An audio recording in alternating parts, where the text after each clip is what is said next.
अगर आप बिहारी हैं तो मेरा एक सवाल है कि क्या इस बार भी तुम जाति पर वोट दोगे या भविष्य पर? तुम्हारी रूह कांप जाएगी जब हम पूछेंगे कि तुम्हारे बच्चों को क्या मिला। याद रखिए, ये दूसरा फेज है।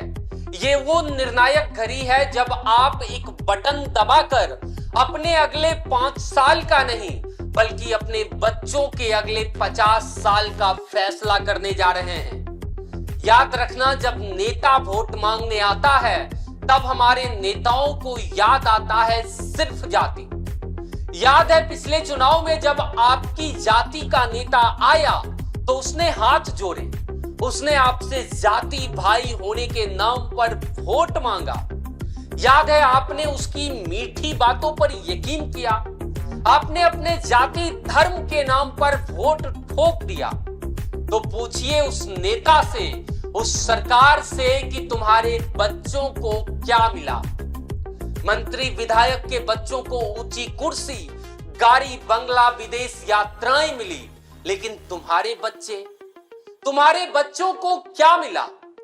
जब वो नौकरी मांगने के लिए करकराती ठंड में सड़क पर उतरा तो उसे क्या मिला? पुलिस की लाठियां, करकराती ठंड में ठंडे पानी की बौछारें, सिस्टम की बेइज्जती और अफसरों के थप्पड़।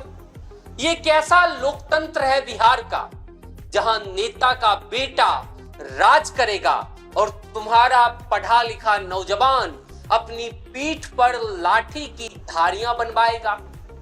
बिहार वालों, जरा सोचिए, जब आपका लड़का पटना के गांधी मैदान या डाक बंगला चौराहे पर इंसाफ के लिए पिट रहा था तो क्या जाति बचाने आई थी? नहीं आई।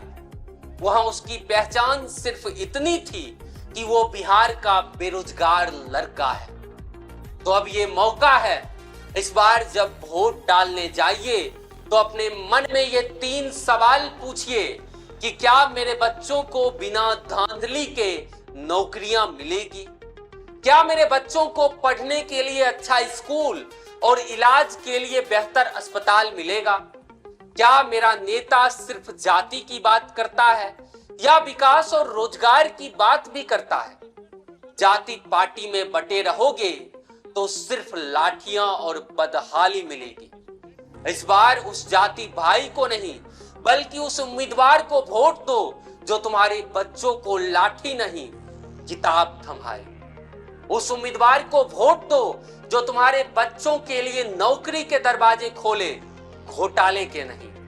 क्योंकि सरकारें आती जाती रहेगी, लेकिन जिस दिन बिहार का नौजवान जाग गया, जिस दिन उसने जाति को छोड़कर शिक्षा और रोजगार के लिए बटन दबाया, उस दिन ये सत्ता का सिंहासन हिल जाएगा।